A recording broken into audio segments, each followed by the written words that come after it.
You know what's kind of crazy? Most of us, we think we're being pretty smart with our money. But the truth is, we're probably bleeding thousands of dollars a year, and we don't even see it happening. So today, we're going to pull back the curtain on the silent wealth killers that might just be holding you back. Have you ever looked at your bank account and just had that feeling? Like, why isn't this number going up? You make a good income, you feel like you're being responsible, but the numbers just don't add up? Well, if that sounds even a little bit familiar, you are in exactly the right place. We're about to find out where all that money is really going. Okay, so let's break this down with a really simple framework. Just think of every single dollar you have fitting into one of three buckets. First, you've got dollars that make you more dollars. That's the good stuff, your investments. Second, they're dollars for the things you genuinely need. Rent, food, the essentials. And then there's the third category, the tricky one. The dollars that just seem to vanish into thin air. Poof! This is the bucket that silently drains your wealth, and it's the one we're going to put under a microscope today. All right, first up, let's talk about the big stuff. I mean the major life decisions that can literally set you on a path to wealth or a path of financial struggle before you've even really started the game. So, to make this crystal clear, let's picture two people, Rich Richard and Poor Peter. They have the same job, they earn the exact same salary, $90,000 a year. But here is where their stories totally diverge.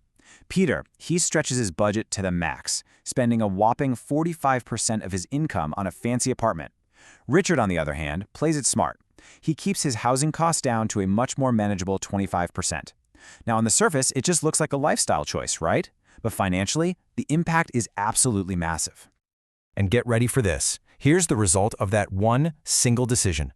By investing the $1,500 difference every single month, Richard built a nest egg of over $275,000 in just 10 years. And Peter? Well, he was left with a box full of rent receipts. That's it. That is the incredible power of keeping your biggest expense in check. Next up is an absolute classic wealth trap, the car.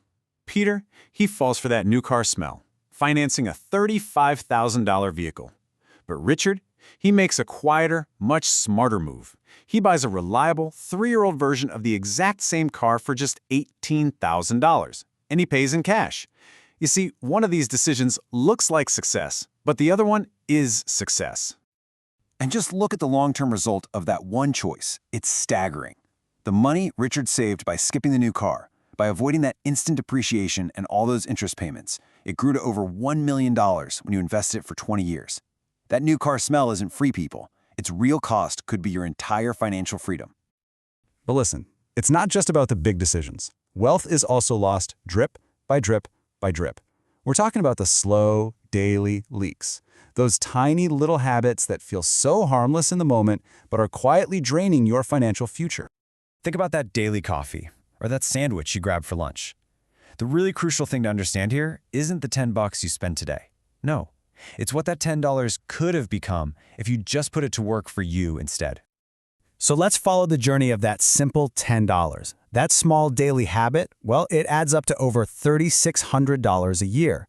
Now invest that same amount for 20 years, and all of a sudden, you realize you weren't just buying a latte every day, you were actually trading over $500,000 of your future for it. And what about the modern subscription trap? Each one feels so small, $10, $15, whatever. We trick ourselves into thinking we're spending maybe $30 a month on this stuff. But when you actually sit down and add it all up, all the streaming, the music, the apps, it's often closer to $300 or even more. This really puts it all in perspective, doesn't it?